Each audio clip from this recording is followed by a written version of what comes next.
Okay, as usual, I welcome any questions anytime.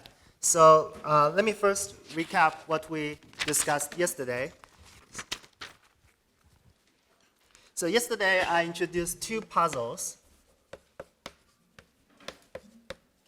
in AdS CFT.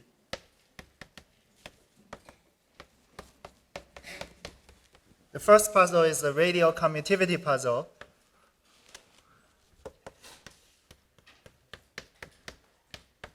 If we have a bulk operator phi and a boundary operator O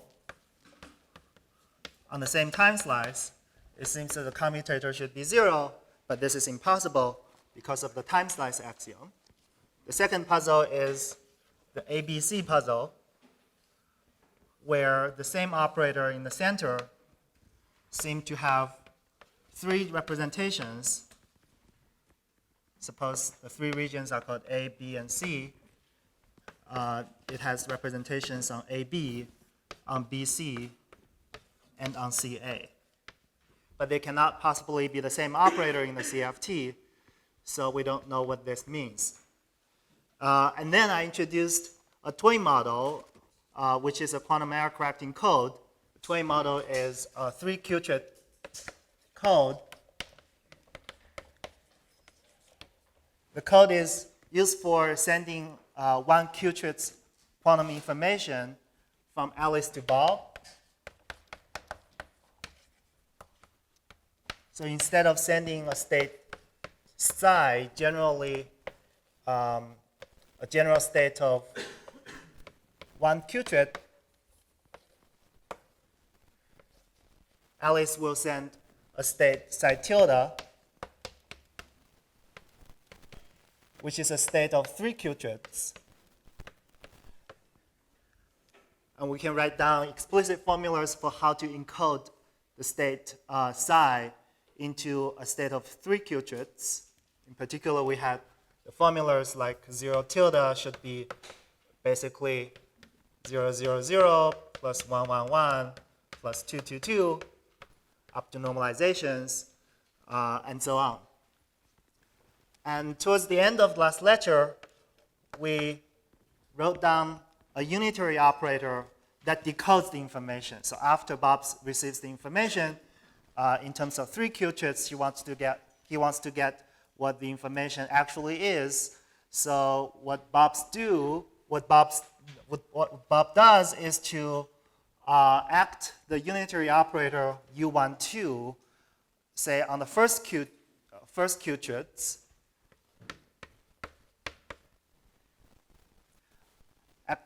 acted on the state psi tilde, and this will decode the state into the first qubit and leaves the last 2 qubits at some universal state chi, which is independent of psi. So this is a decoding map, and because of the symmetry of the problem, we can also write down similar things for U23 and U31. So the idea is no matter what happens, as long as only one of the qubits is lost or corrupted, Bob always has a chance to recover the state by acting with the right unitary transformation on the remaining 2 qubits. So this is already remarkably similar to the ABC puzzle that we had there. We can roughly think of the 3 equal parts of the boundary as 3 qubits in some analogous way. But let's make this more concrete. To make this more concrete, let's say we want to say that Bob wants to perform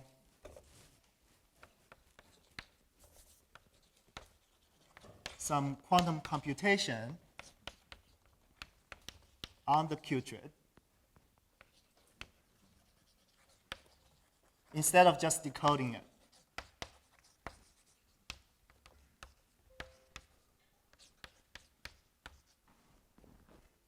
What that means is that he wants to implement a general linear operator on the underlying qubit. So the state that he actually receives is a 3 qubit state, but it encodes 1 qubit's information, and he wants to act on it with, he wants to implement some linear transformation on it. So let's say that he wants to do the following. Let's say that he wants to implement an operator that maps K to some general state, which is a linear combination of the basis states.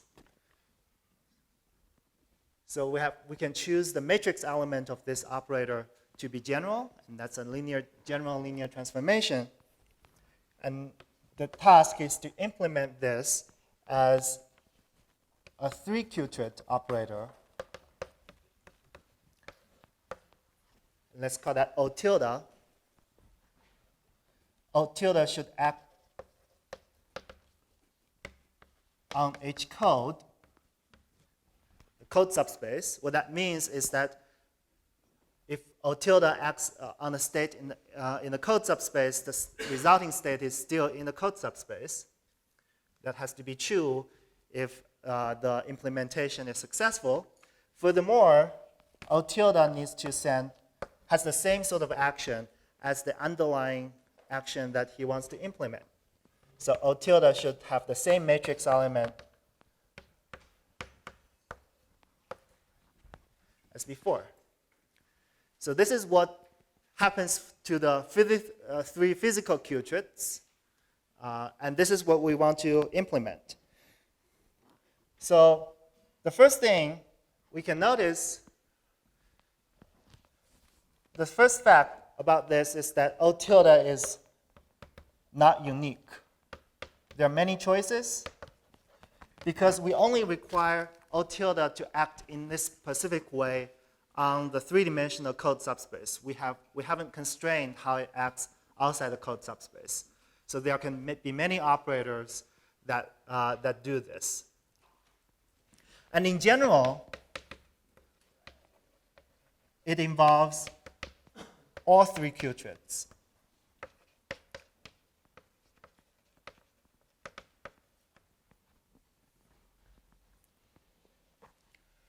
However, we can be clever sometimes, and we can choose a special one.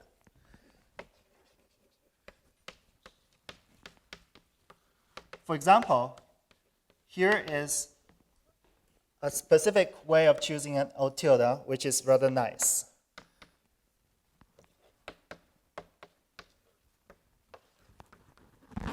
So what is this? So this operator first acts on the state with U12. So that's a decoding operator that decodes the state according to this formula. That decodes the state and put the state into the first qubit. O1 is supposed to be just O acting on the first qubit. So it acts on the first qubit in the following way. And U12 dagger simply re-encodes the state. So this is one way of implementing the logical operation that we'd like to have on the logical qubits, but acting now on the physical qubits. We first decode, act on it, and then re-encode. The interesting thing about this is that this operator now only involves the first 2 qubits. In each step, we only have involved the first 2 qubits. So we can completely lose the third qubit and still be able to implement this operation. So similarly,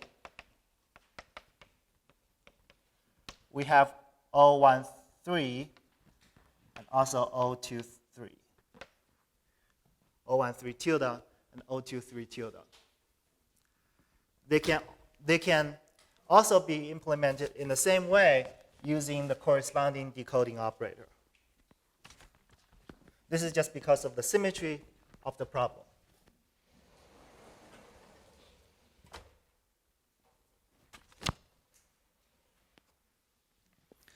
So if we work this out, we find that all these three different implementations,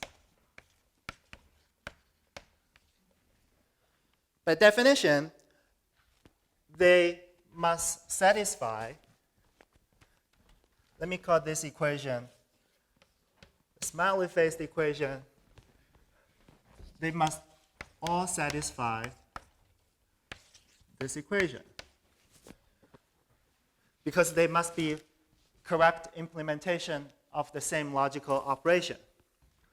But they are different operators.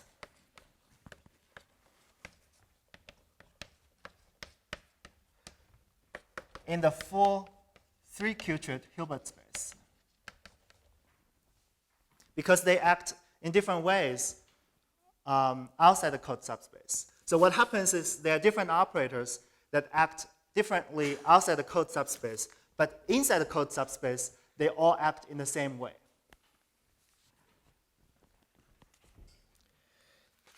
So we will now think of this as a way of resolving the second puzzle, the ABC puzzle,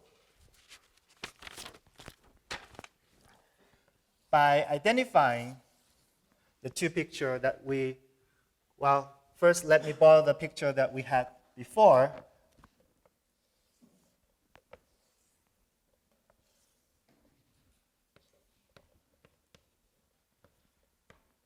In AdS CFT, we had this puzzle, and now I want to draw some suggestive picture where I replace A, B, and C, each with a qubit.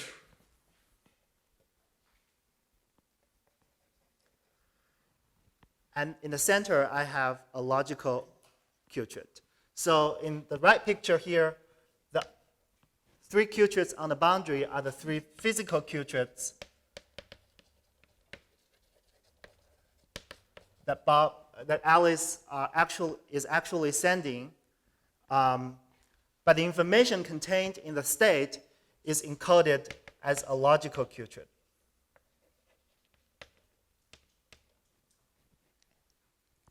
And the logical qubit makes sense as long as the state is in the code subspace. So we should identify these two pictures in some way by declaring the following. The 3 qubits, the 3 physical qubits,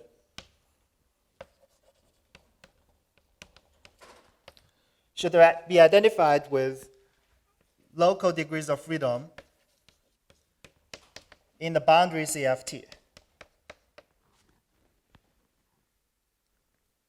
We have essentially coarse-grained all the degrees of freedom in the CFT down to 3 qubits. So this is a very coarse-grained toy model. The second statement is the logical qubit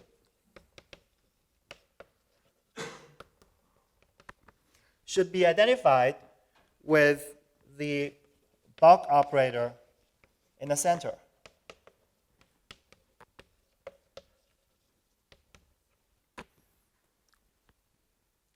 In particular, in both cases, I would say this object is emergent. In AdS CFT language, we have the CFT, and in particular, for particular states, we can talk about operators in the center, and it's an emergent operator from the boundary perspective. In the 3 qubit code, we have physically 3 qubits, but for a specific set of states, like the state we're talking about here, we have, it encodes some information, which is the logical qubit, and that's emergent. And the third statement is the different Ringler reconstructions that we talked about yesterday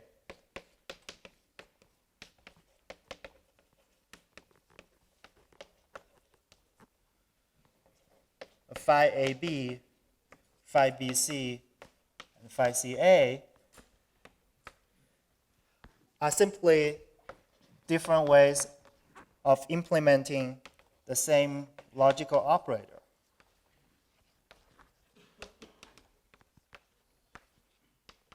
So they are the 012, 023, and 031.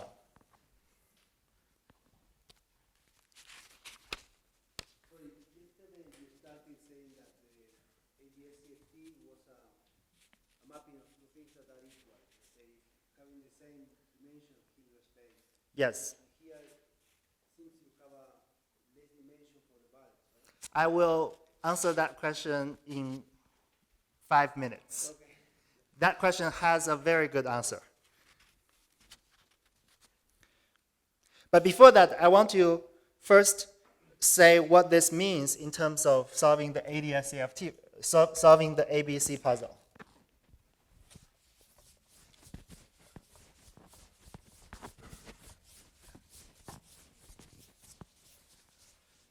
So we are already seeing this similarity, but let's make this precise. So the solution to the ABC puzzle is then phi AB, just like in the quantum error correcting code, phi AB, these operators that we can reconstruct using Ringler reconstruction are different operators, are different CFT operators, but they act on some code subspace of states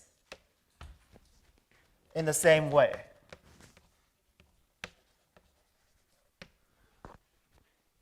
And another way of saying this is bulk reconstruction or Ringler reconstruction should be thought of as working only on some code subspace.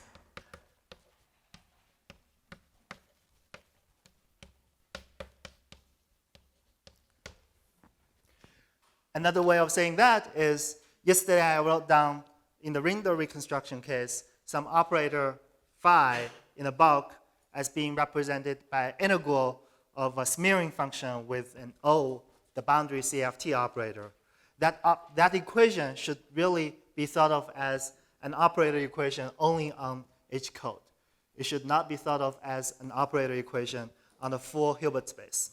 And that's why we can produce 3 different operators in the CFT by using that equation in different ways in different regions. So one can ask, what is the code subspace in the AdS CFT setting? In the 3-Qubit case, we simply wrote down a code subspace, which is a 3-dimensional Hilbert subspace of the full 27-dimensional Hilbert space. In AdS CFT, then what is the natural choice of the code subspace? Well, this is very simple and natural. It consists of states. So it's a set of states where we can trust a semi-classical description, a perturbative semi-classical description in the bulk.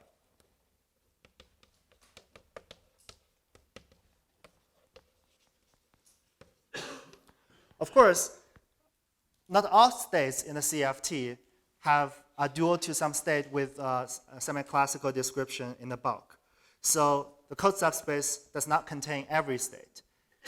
In some sense, it contains states which are perturbatively close to some nice state, like the vacuum. And then we can use perturbation theory in the bulk to solve the physics in those states. So this is the states that the bulk reconstruction works on. But if we go out of these states, then the bulk reconstruction would no longer work. So next, I'll talk about how this also solves the commutator puzzle. But before that, is there any question at the moment? There is some classical description around some specific solution. Let's say it's around some specific reference state that has, that, for example, satisfies Einstein equation with a specific background and so on. One specific solution is the vacuum, but we can also choose others. Yes?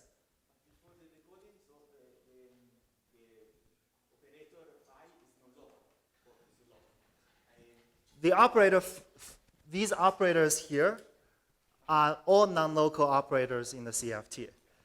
From the CFT perspective, they are non-local. This operator phi AB would be supported on the region, the union of A and B, but it's fairly non-local on that region.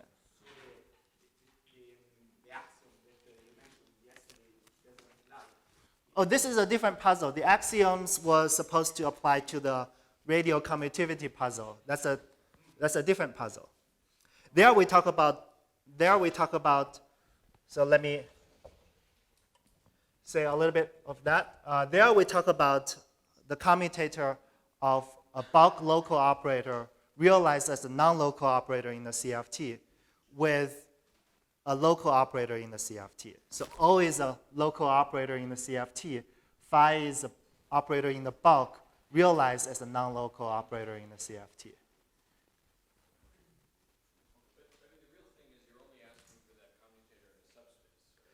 That's precisely what I'm getting to now. Precisely. So the resolution of this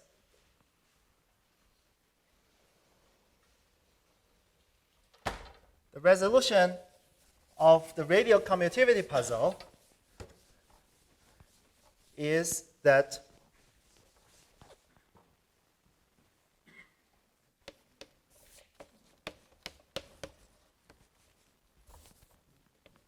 we just call that puzzle 1, is that we're only supposed to think of the commutator as being vanishing on the code subspace. What that means is if we take the commutator, it's not a zero operator as an operator statement, but if we sandwich it with a state in the code subspace, then it vanishes for any state in the code subspace.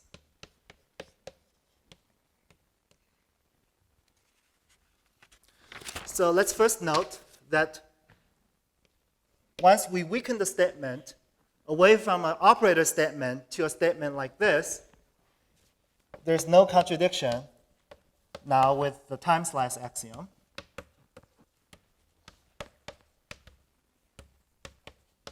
The time slice axiom only applies if the commutator is really 0 as opposed to 0 in some code subspace. The second statement is we can actually see why this commutator is 0 using, for example, in the 3-Qubit model. In the 3-Qubit model,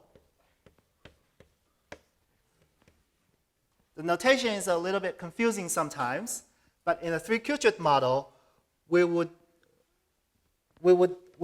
have been calling an operator O that acts on the logical qubit as O tilde, so that's the analog of phi.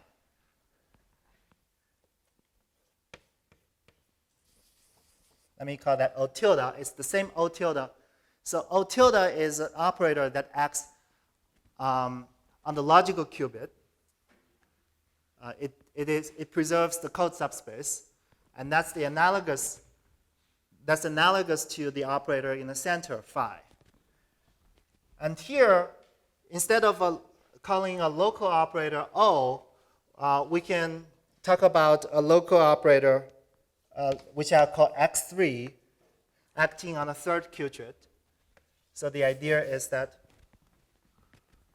let's label this as 1, 2, 3. We can talk about any Qubit in this case. Let's talk about the third Qubit. And X3 is supposed to be any operator that acts on that Qubit. So that's a local operator. And the statement is that this is 0 for any state in the code subspace.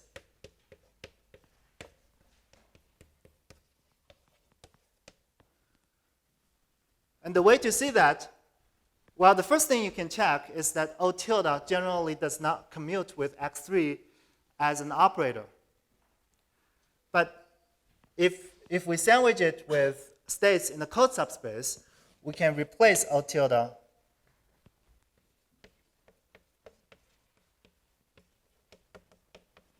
with some specific implementation that has a special property. So in this case, I'm going to replace it with O12 tilde that we constructed earlier. Once we do that, we find O12 tilde commutes with X3 just because they act on different tensor factors. So this proves this equation.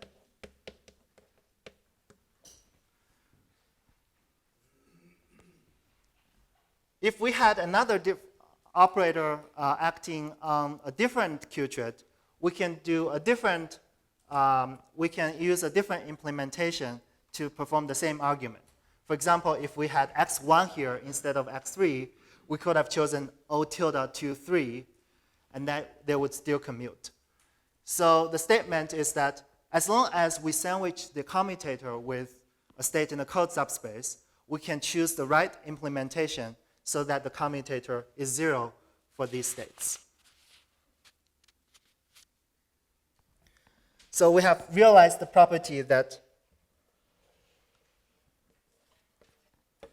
O tilde commutes with all local operators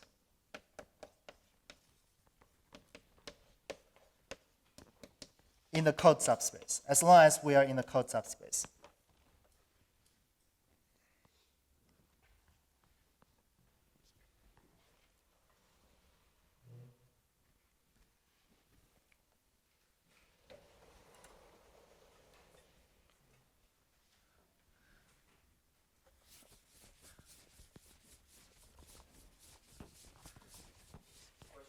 Yes? That's all clear. Now, what happens with locality? In other words, what is the commutator on the complement of the code subspace? Can we quantify it? It will not be 0. That's true. The commutator would not be 0 outside the code subspace. But in order to answer what that means, let's first understand what are the states outside the code subspace. So that would be the next question. What is the interpretation of the states outside the code subspace? In the 3-Qubit model, we have a total 27-dimensional Hilbert space. We have 3 states in the code subspace, 3 linearly independent basis states in the code subspace. So there are 24 independent states outside the code subspace. What is the interpretation of all of these states? Let me draw a suggestive picture.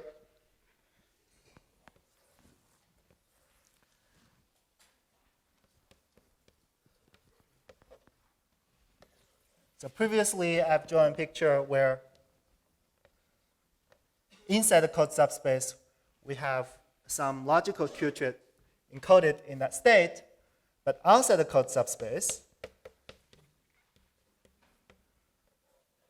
we still have 3 physical Qubits, and instead of drawing a logical Qubit, I will draw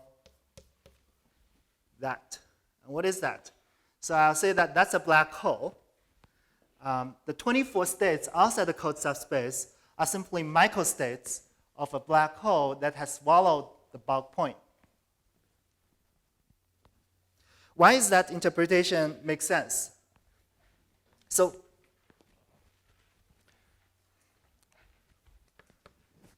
first, outside the code subspace, from a code perspective, that means we don't have any encoded message. The encoded message only makes sense when we're inside the code subspace. So there is no logical Qubit.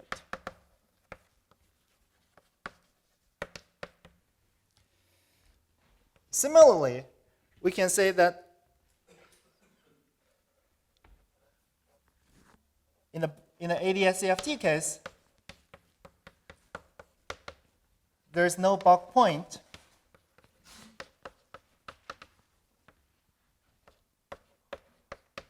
once it's far enough behind the horizon.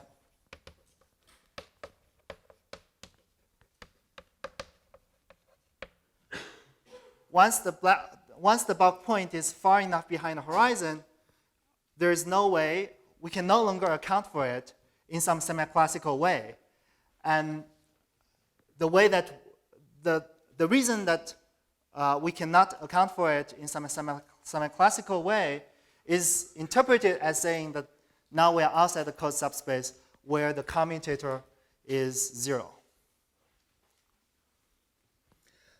Let me emphasize here that we've seen a feature that gravity actually rescues us instead of being a problem. I have a question. Yes. How far is far enough behind the horizon? Close enough to the singularity. How close is close enough? The curvature becomes Planck scale. So you think even if it just some long wormhole and goes a long way without getting it singularity? Long wormholes are tricky, so let's discuss a single. Let's. A firewall person might say that it's right at the horizon is enough. That was why I asked. Is that somehow this question and where it breaks down? I don't think we really know, right? So just to be conservative, being close enough to the singularity is certainly enough. And here I'm not trying to answer the question of what is the shortest amount of distance you have to go behind the horizon before this becomes a problem. I'm not sure being near the singularity is enough because you can quantize in nice slices, right? And you can have nice slices, for an old black hole that stay far away from the singularity, and there's still some cloning problem. Right. So somehow I feel like this already has to come into effect for the guys that are weighing on the next slice. Yeah, that may be, yes. I don't know the answer to my question. Can you quantify it in a coarse grain model? So if you coarse grain, can you quantify how far from how far inside the horizon it should be? Can you quantify the size of the black hole in coarse grain? Here, I don't know precisely what you mean by a coarse grain, since here everything is already coarse grained. Yes, in a Qubit. Well, here the size of the black hole is roughly the AdS size, the curvature size of AdS. This is roughly because we have coarse-grained the boundary CFT down to 3 Qubits, and the degrees of freedom. So the size here is roughly the AdS curvature size.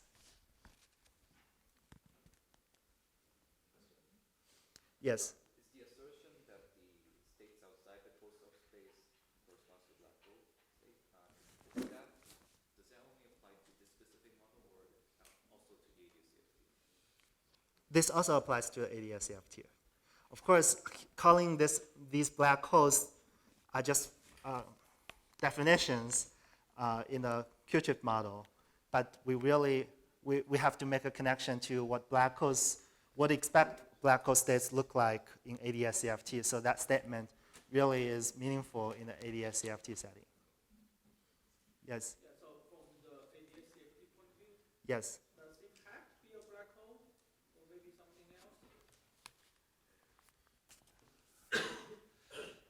Let me say why it should be some kind of black hole, although I certainly appreciate the ambiguity that we don't precisely know what qualifies as a black hole. But let me define black hole in the following way.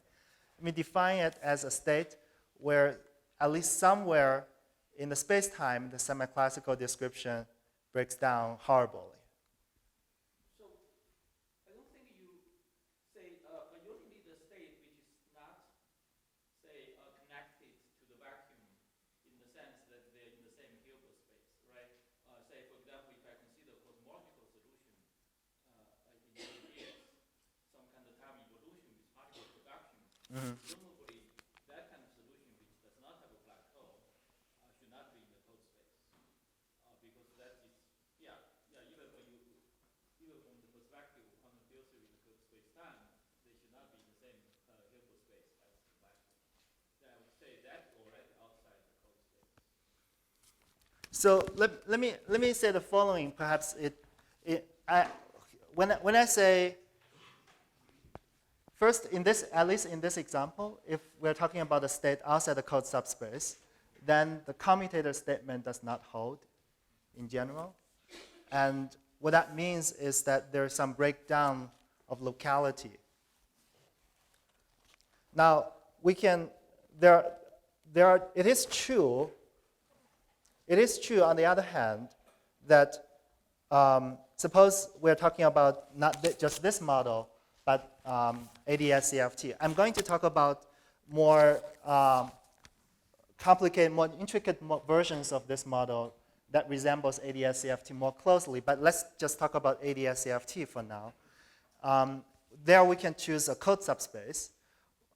It is true that we can just make the code subspace smaller by taking a subspace of the code subspace and call it a new code subspace. And then I would not into trouble for some states outside that new code subspace. But in here, when I say states outside the code subspace should naturally be identified with black holes, what I really have in mind is you have chosen the largest possible code subspace. Yeah, we've described, I think that the Hilbert space can be separated in many different code subspace, and they may not overlap. That's also possible. We can talk about whether then we are allowed in some sense to choose at least the union of some of those separate code subspaces. But I think let's save that for discussion. Yes? So let's say that I have a classical wave. A classical wave. I can view it as a coherent state of the vacuum or as a classical vacuum itself. Yes. So what's the interpretation of the code subspace language of that dichotomy? As long as it's weakly coupled, the amplitude is not Planckian scale, it's an excited state, and we can include it in the code subspace. Yeah, why not? It doesn't have to be a coherent. It can be a planet. We can have a planet in AdS as long as the curvature is weak everywhere compared to the Planck scale. When you said perturbative, you meant including resumming an infinite subset of the Feynman diagrams, right? In this language, yes. So things like that should still be okay. Yeah, we think of these states, including the ones you talked about. That's a state where a semi-classical description holds. So I will include that. Yes? The number of microstates consistent with an area law? Here, this is too crude in order to see the area law because we just have one kind of black hole. We either have this black hole or we have no black hole. We cannot talk about how it scales with the area at the moment. In the moment, if you wait a little bit longer, we will have the right tools to address the question because then we can vary the size of the black hole and see how it scales with the area.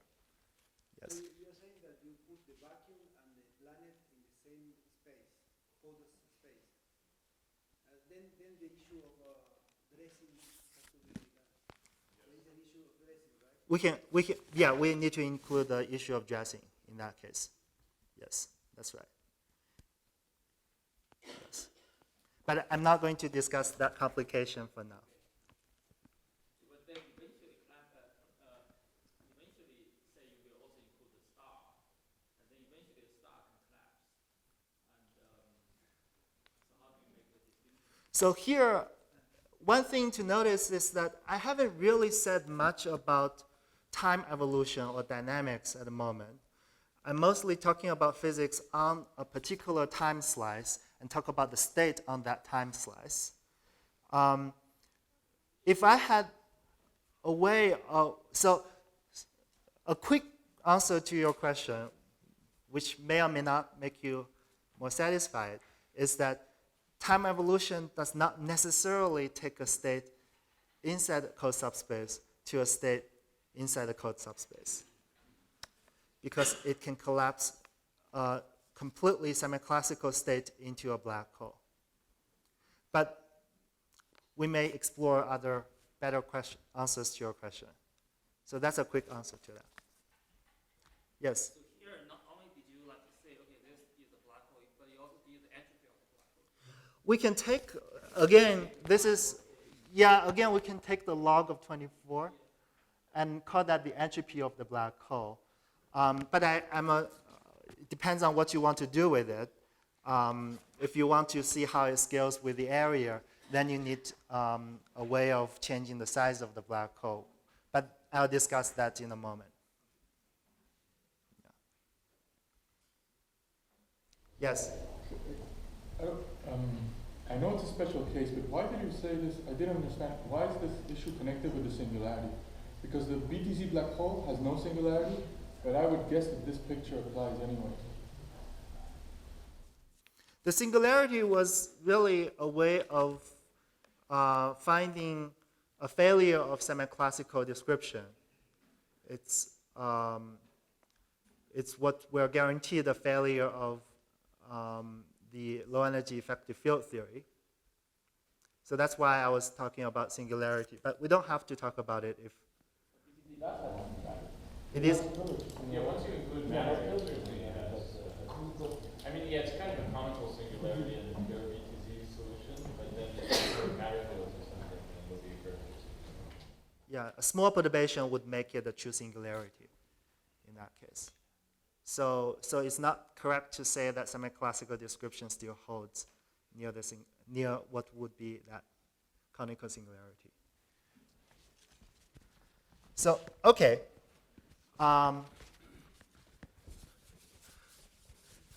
Let me also point out, so let me summarize what we have done so far. We have posed some puzzling feature of AdS CFT. We have found how introducing a toy model of quantum error correction helps elucidate the solution to these puzzles. And we have really reinterpreted AdS CFT as a quantum error correcting code.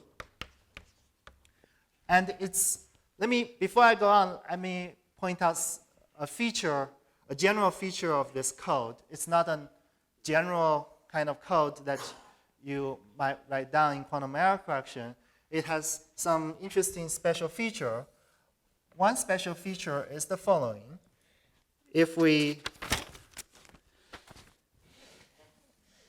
talk about different bulk operators, for example, we can have one in the center and another one to the side, very closer to the boundary, then they both contain information, so we can talk about this operator both at the center and then on the other point.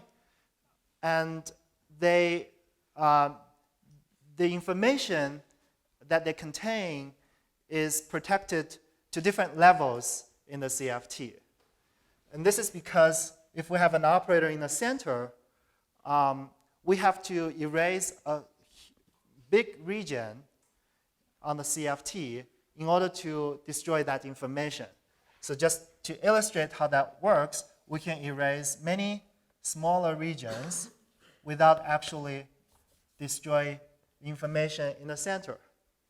So if we erase any of these smaller segments of the boundary, we can still recover the information in the center from the complement region.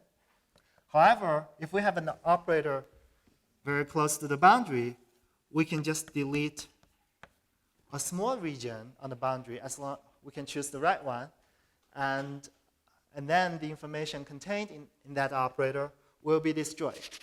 So in some sense, the radial evolution, the radial direction, which is what we usually think of as the emergent direction in AdS CFT, that's the mysterious direction, it is identified with the level of protection in the quantum error correcting code.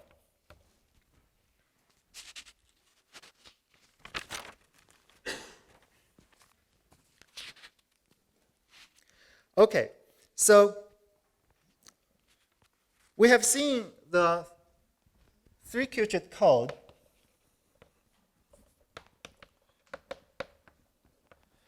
is a very coarse-grained toy model.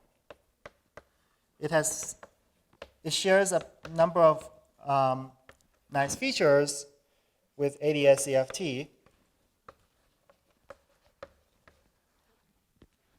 like the commutator being 0 in the code subspace, and different ways of thinking about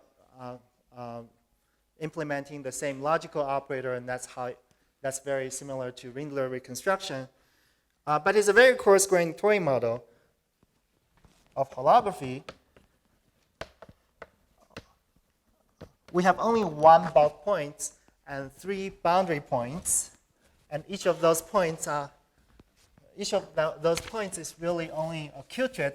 So we might ask, how can we improve that? Can we find better toy models that resembles AdS CFT more closely? So we can actually find better models.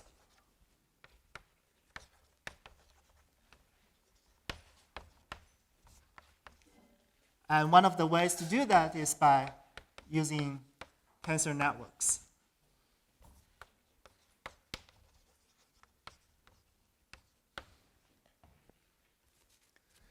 And there are 2 types of tensor networks that I will talk about. The first is built from so-called perfect tensors, and the second is built from so-called random tensors. So that's what we'll talk about for the rest of the lecture today. Before I go on, are there any other questions at the moment? Yes? So the construction sort of, I think, suggests like a certain ratio between the code subspace, or at least lower bound on the ratio between the code subspace and the complement. Is there, like, can you comment on research whether these bounds also hold an AdS CFT? The lower bound means the lower bound of the dimension of the dimension. So we have a 3-dimensional code subspace, 24-dimensional state, 20-dimensional orthogonal complement, and you're talking about the ratio. Like, how does this look like in AdS CFT? I imagine there should be like a similar ratio or like a lower bound ratio. So there is the concept which is analogous to the ratio you're talking about. It's a little different. It's called the rate of the code. It's defined as the number of logical, let's say, qubits or qubits, doesn't matter. Number of logical qubits divided by the number of physical qubits. That's effectively telling you how fast or how effective the code is encoding the information that you want. So in the 3-qubit code, that's 1/3. And we will see how to improve that in one moment.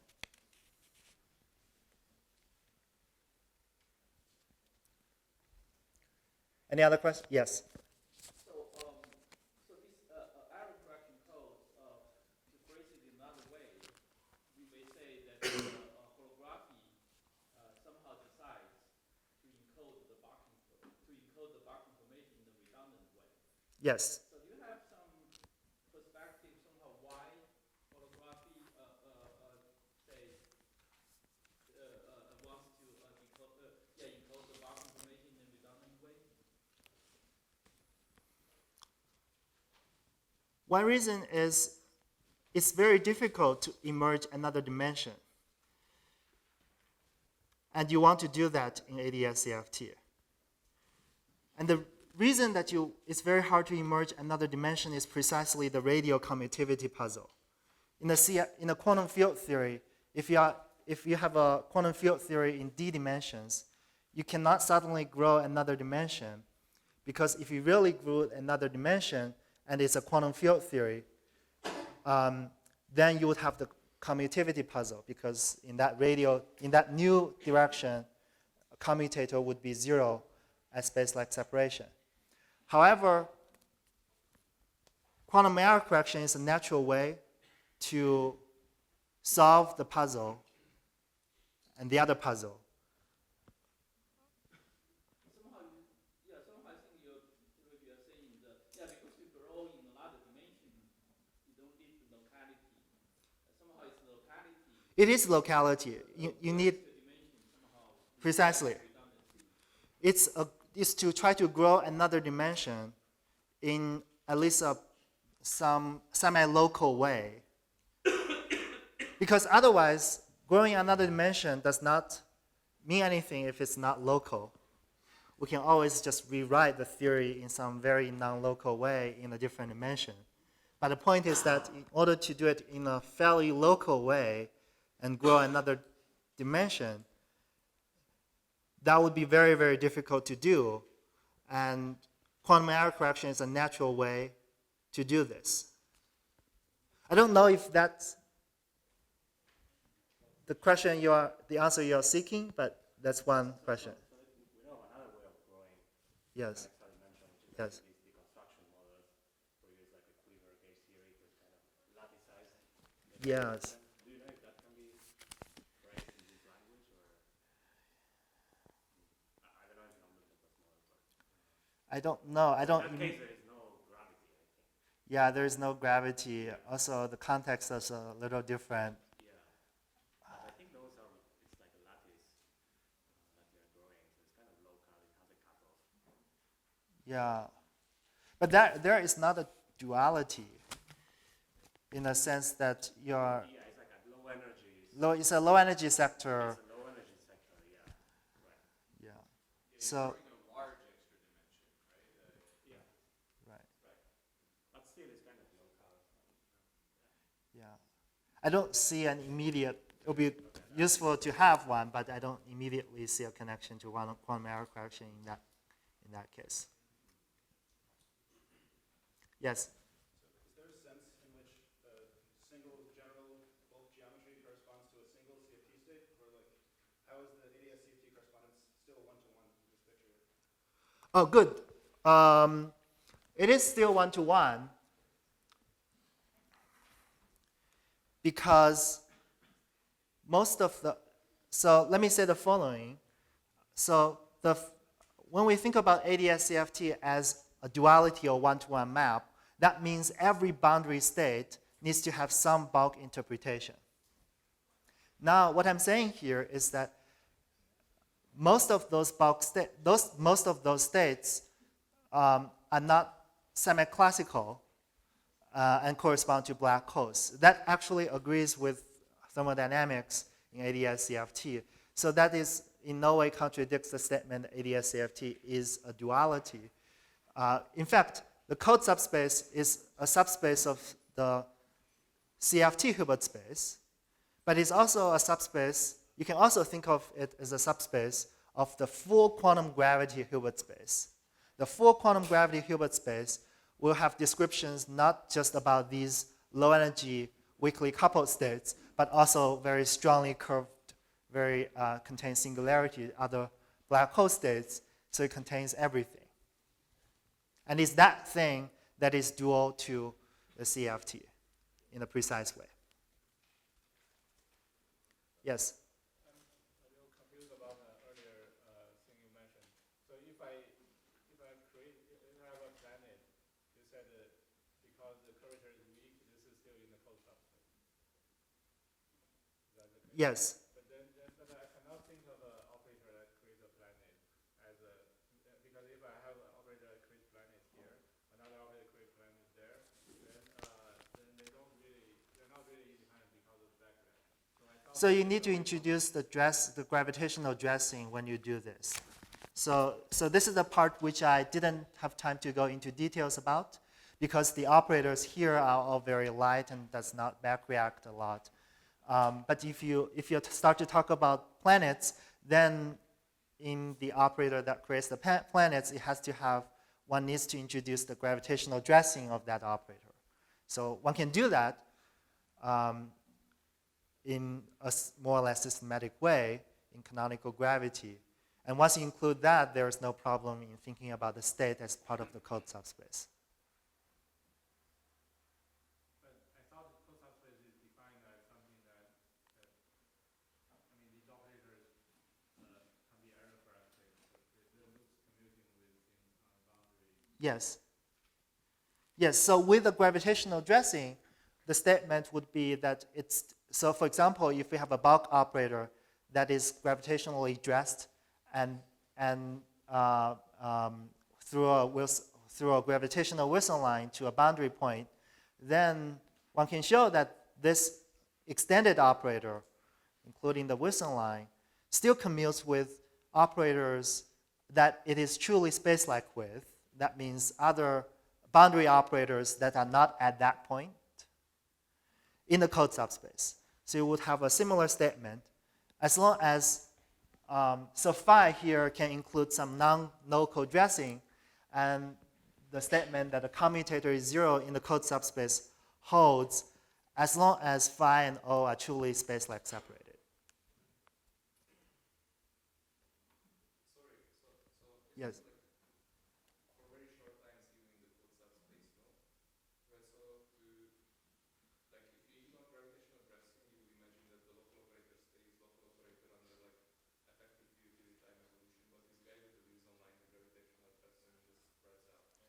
That's true.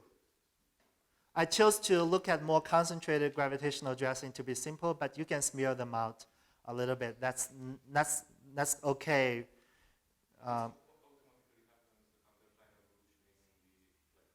It happens under time evolution as well. So it doesn't have, that means in defining excitations in the code subspace, I don't have to require the gravitational dressing to be concentrated. It can be spread out. I chose one to be concentrated just to be simple.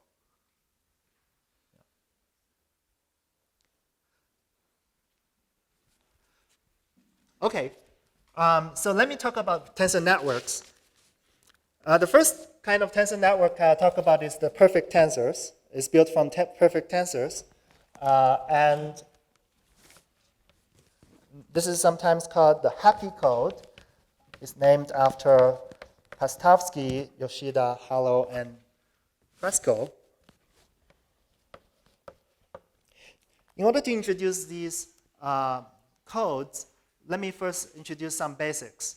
So the first thing we need to talk about is how to think about tensors. They represent linear map in a very useful way. And in particular, this could be linear maps between, in principle, different Hilbert spaces. So let me give an example. Let's say we have a linear map T that maps from some Hilbert space HA to HB. We can write out how it acts on the basis elements. So suppose we have a basis for HA, which I call little a. This is a basis state.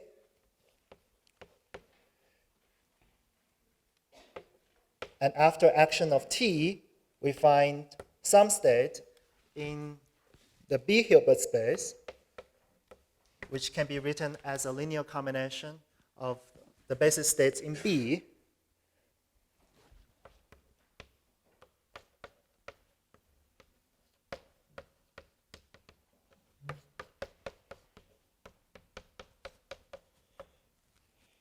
So we can usefully think of this as a tensor with two legs. One is A and the other is B. Sometimes it will be useful to, instead of drawing a box, I will just draw a point. So these two are identical. And for example, this is a useful notation for many tensor operations.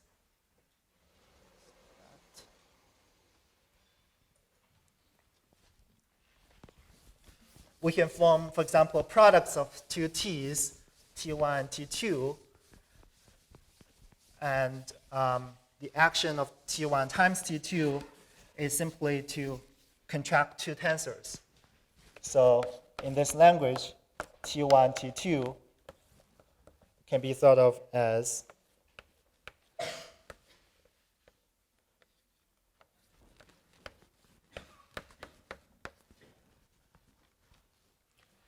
we have A, B here. We have some intermediate state C and B. So here we have a contraction of the indices of two tensors, and the contraction simply means that they're connected by a line. So we will usually call the lines which are not contracted as dangling legs of the tensors, and the contracted ones as the contracted legs of the tensor. Yes, because normally when we talk about T1, T2, we first act by T2, and then we act by T1. And when I think about the tensors, this is the ingoing A, the left. So in the notation I've used here, A, on the left, is the incoming index, and B is the outgoing index. That's why there's a flip in the order. That's just the convention here. Unfortunately, yes. So let me talk about a special type of tensor, which can be called an isometry. The map is usually called an isometry, and the tensor may be called an isometric tensor. So it's a tensor that satisfies T dagger T equals 1, the identity operator. In terms of the tensor notation, this means we first act by T and then by T dagger.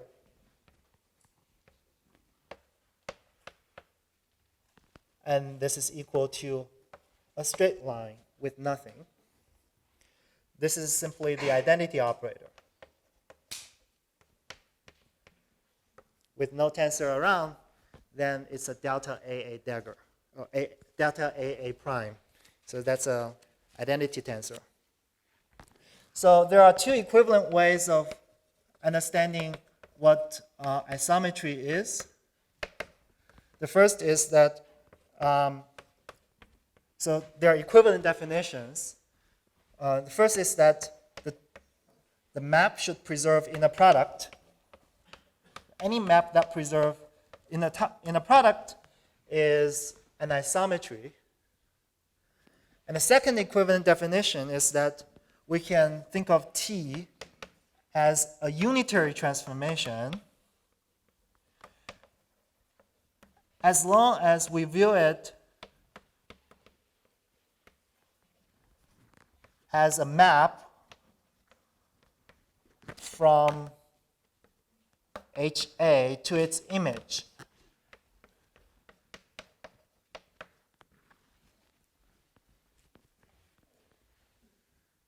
That means instead of viewing it as a map from HA to HB, we view it as a map from HA to the image of T on HA, and it's a unitary transformation when I do that.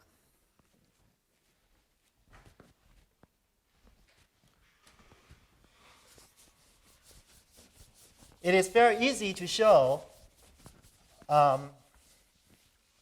let me make a few comments. The first comment is that it is fairly easy to show that for an isometry, the dimension of HA is always smaller than or equal to the dimension of HB. In fact, we can be even more precise. The dimension of HA is equal to the dimension of the image under T of HA, which is smaller than or equal to the dimension of HB. The second statement is that T is in general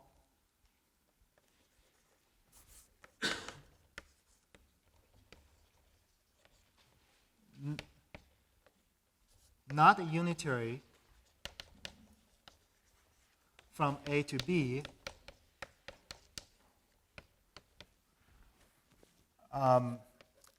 unless comment 1 is saturated. When it's saturated, the image of T on HA is actually the same as HB, so then it's a unitary transformation.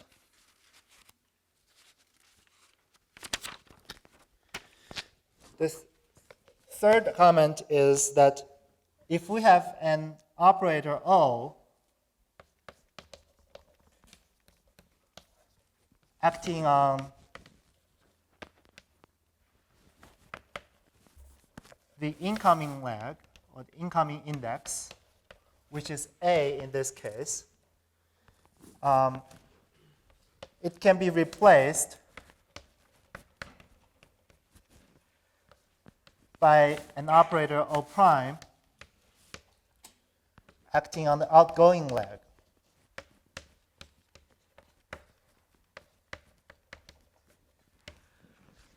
So in terms of equations, this is rather easy to write down. If we have an operator acting before T, we can simply insert an identity T dagger T, because T is an isometry, and then we can interpret the first three operator as some O prime.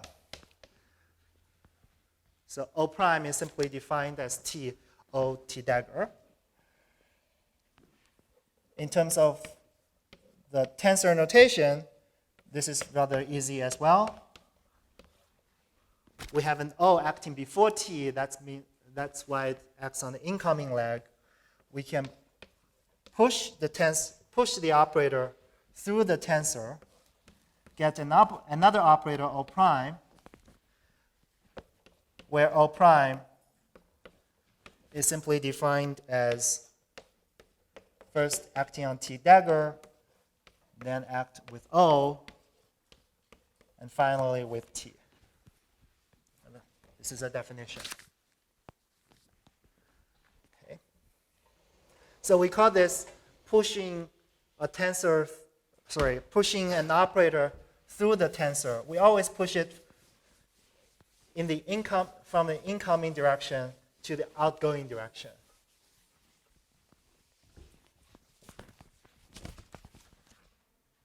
And we can do this whenever T is an isometry. The fourth comment is, it's easy to check that if T1 and T2 are isometries,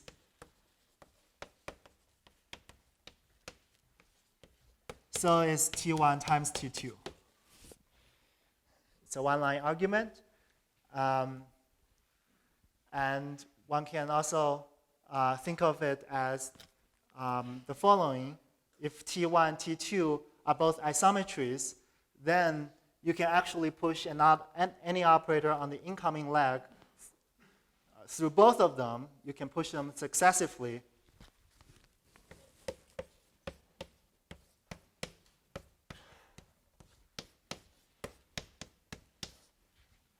And simply do it twice.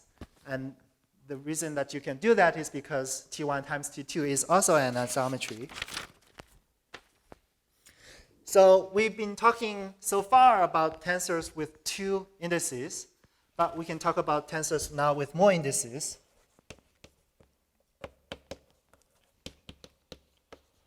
For example, we can talk about a tensor with a general number of indices, as many as we want.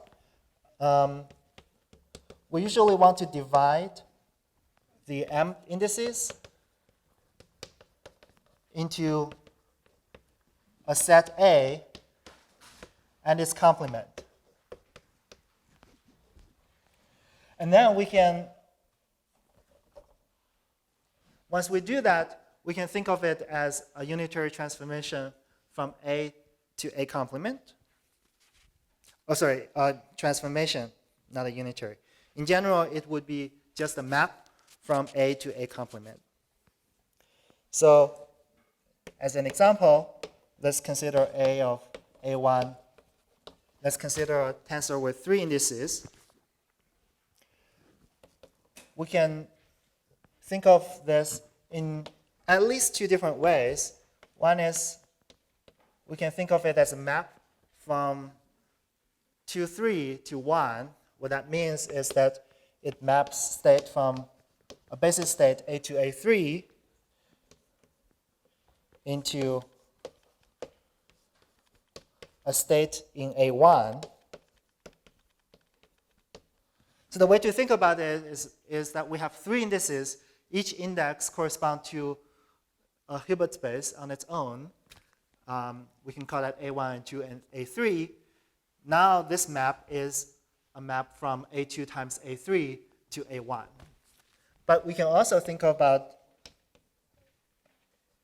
a map defined by the same tensor from A3 to A1 times A2.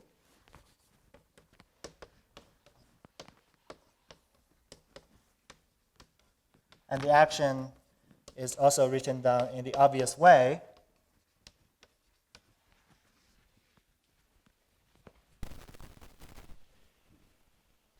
Now it is, we can draw a picture, of course. A1, A2, A3. It's a theorem that says if the first map is an isometry, then the second map is also an isometry. To be precise, the statement is if the first if the first map is an isometry, the second one is proportional to an isometry. But that's usually good enough to think about it as an isometry. So what that means is that if we got an isometric tensor, we can always reinterpret some incoming legs as outgoing legs, and the resulting tensor is still an isometric tensor. So this is fairly easy to check. If we work out what this is, to check whether it's an isometry or not, we simply get dimension of A2 times the identity operator on A3. So up to this normalization, we have an isometry.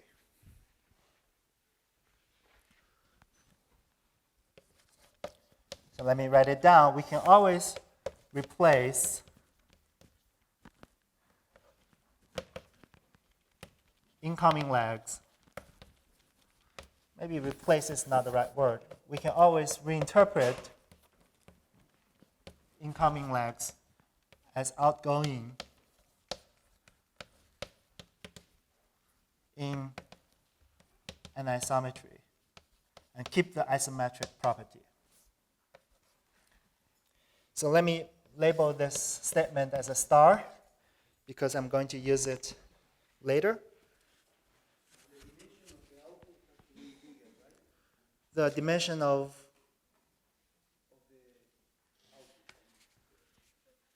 the dimension can be arbitrary here. The dimension of A1, A2, and A3 can all be arbitrary. And both of these 2 maps make sense. And the statement is if the first one is an isometry, the second one is proportional to an isometry.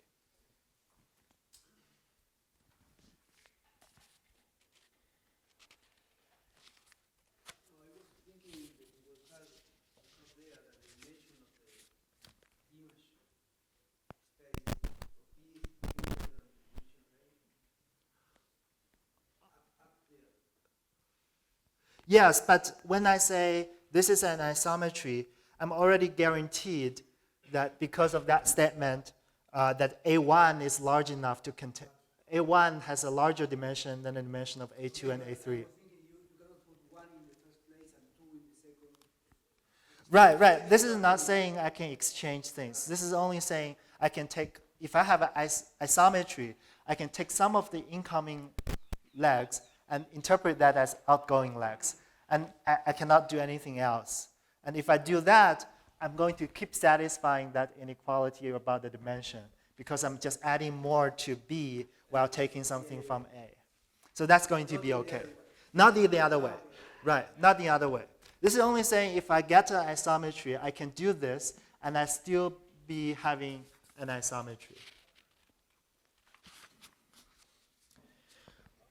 One thing we can do is, actually we can take all the incoming legs and put them into outgoing legs. That means we would have no incoming legs at all. So that would give us a state, because it's a trivial map. It's a map from a one-dimensional Hilbert space to some Hilbert space. So that we will be getting a state, in that case, defined by the tensor.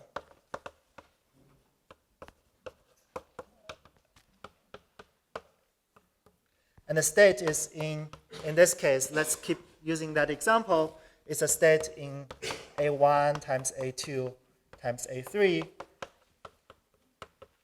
And the state is simply written as a state that has T A1, A2, A3 as the coefficients.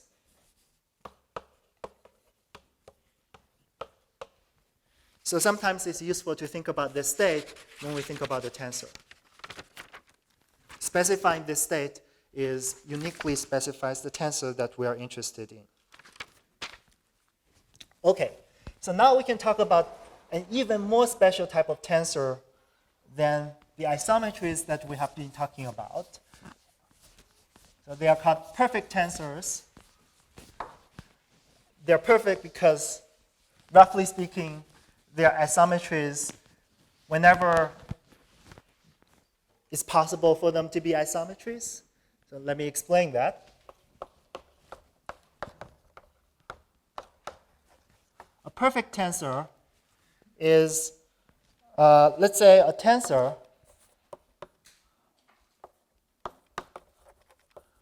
with 2n indices. So the number of indices is always even. And each of the indices comes with the same range.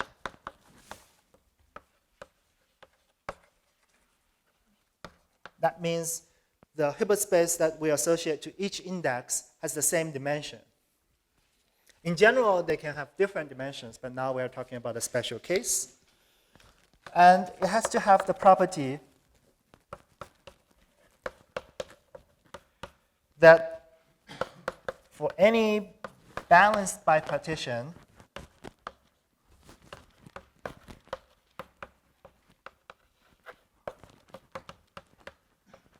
of the indices into A and a complement. And balance means they both have n indices. The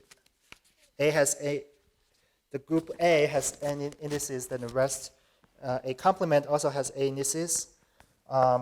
Whenever we have a balanced bipartition, T is a unitary from A to a complement. And there are many ways that we can group we can divide two n indices into a group of n indices and another group of n indices. And this has to be true every time that we do such a bipartition. If we use this definition and also use the star statement that I had previously, this means that T is an isometry or proportional to an isometry,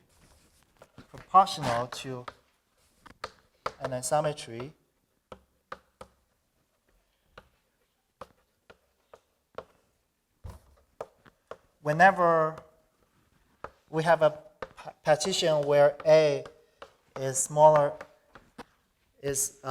number of indices in A is less than or equal to the number of indices in AC, A complement.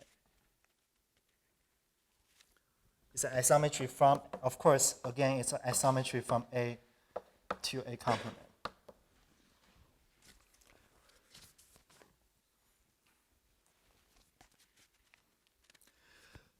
Just some notation, the range of each index, let's call that capital D.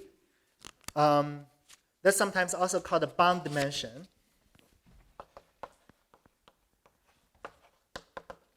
So that's just a name.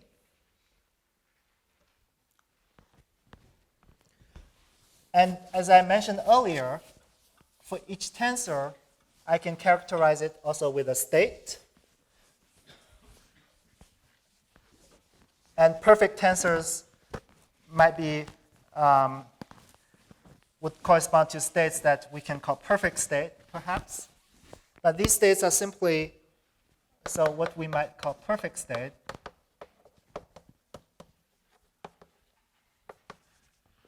is also called absolutely maximally entangled state. So a maximally entangled state, we know what that means. We have two systems, A and A complement. Maximally entangled means that the entropy, for example, on A is saturated, is log of the dimension of the Hilbert space on A.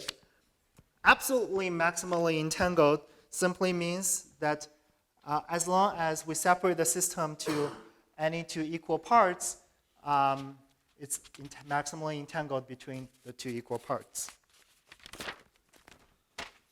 Okay, it's not obvious. I've gone through all of these to give a definition of perfect tensors. It's not obvious that they exist. But they do. In fact, we have already encountered one of them in disguise. So let me tell you how we can think about a perfect tensor. We talked about the 3-qubit code previously.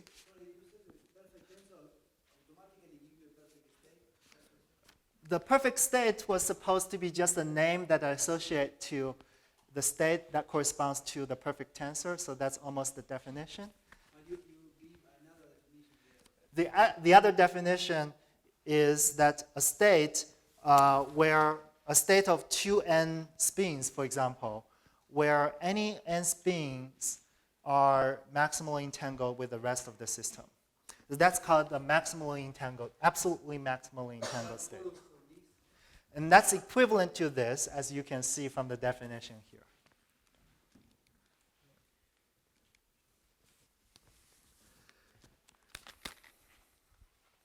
So previously, we've talked about the 3-qubit code.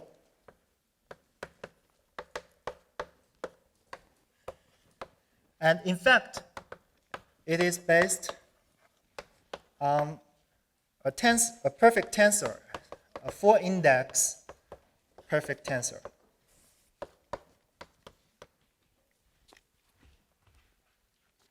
So recall that in the 3-qubit code, we had a map that encodes the message psi into psi tilde.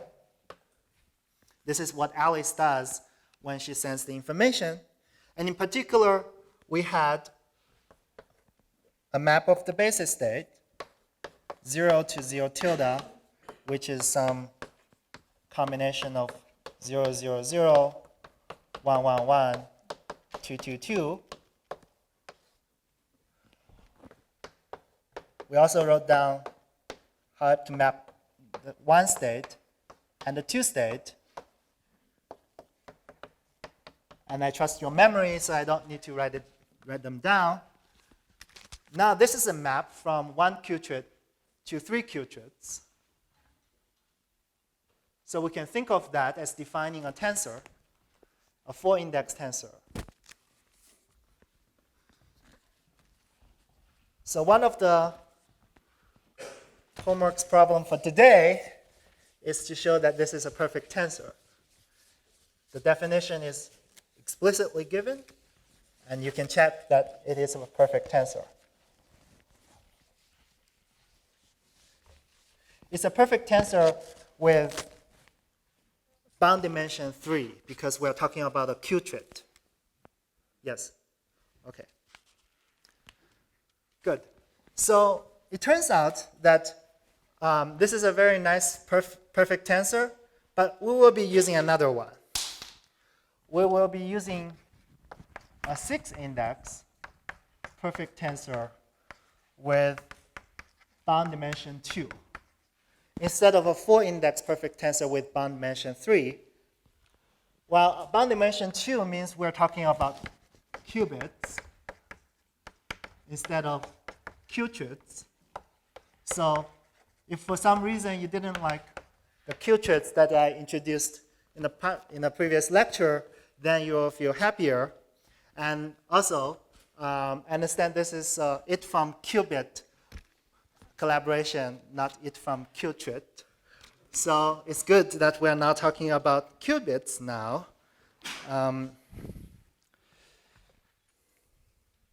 This, just like the 4-index perfect tensor can be derived from or can be thought of as being coming from a 3-qubit code, this perfect tensor can be defined by a 5-qubit code.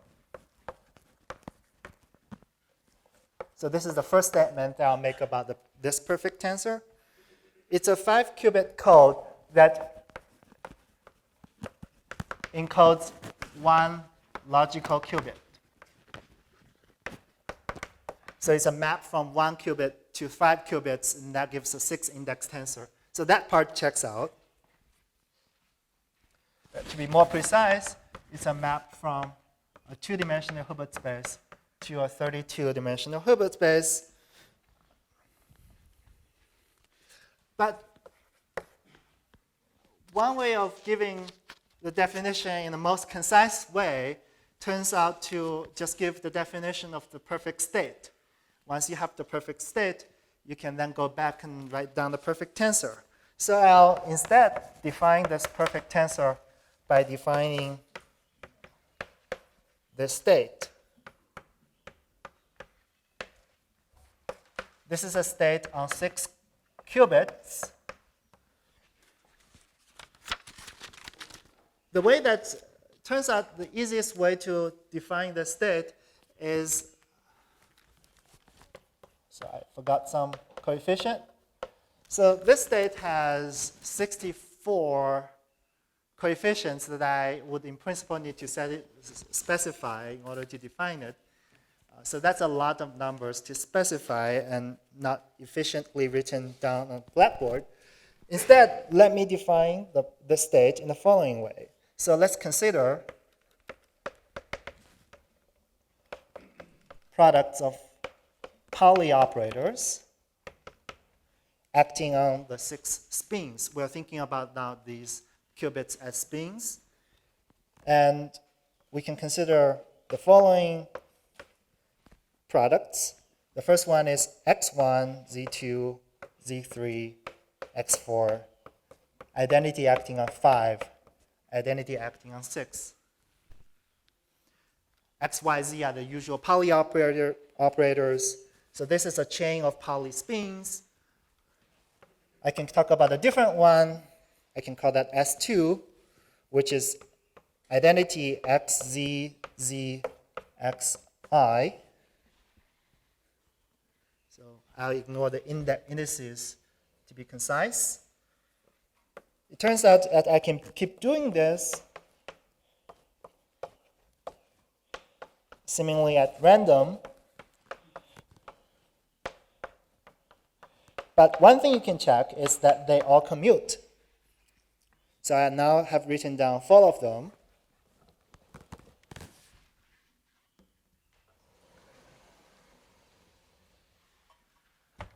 And there are 2 more to come.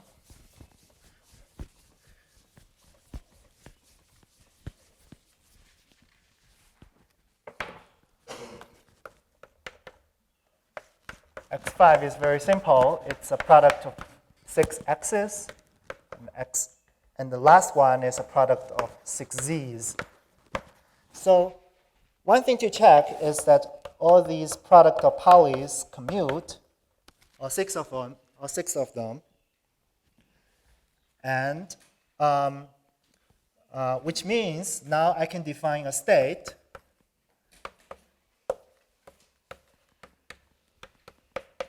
which is a simultaneous eigenstate of all these products of Pauli matrices, Pauli operators. This picks out a unique state in the 64-dimensional Hilbert space of 6 qubits, and that is the perfect state that we are seeking. So this provides the definition for the perfect tensor, and so I'm out of time. So one of the things that I want to mention before I end is that this procedure can also be used for defining very interesting quantum error correcting codes, and they are called stabilizer codes, where the code subspace is defined as the +1 eigenspace of a set of products of Pauli operators. So they're being very useful in defining a very large class of quantum error correcting codes. And here we're using it to define, this can be used for example, to define the 5 qubit code. So let me end here, and we will continue this afternoon.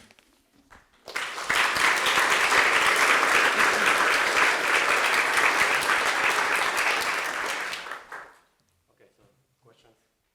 Is this an art or a science? How to obtain this type of tensors? Finding or Yeah, using? finding. Finding. Oh, good question. How people work it?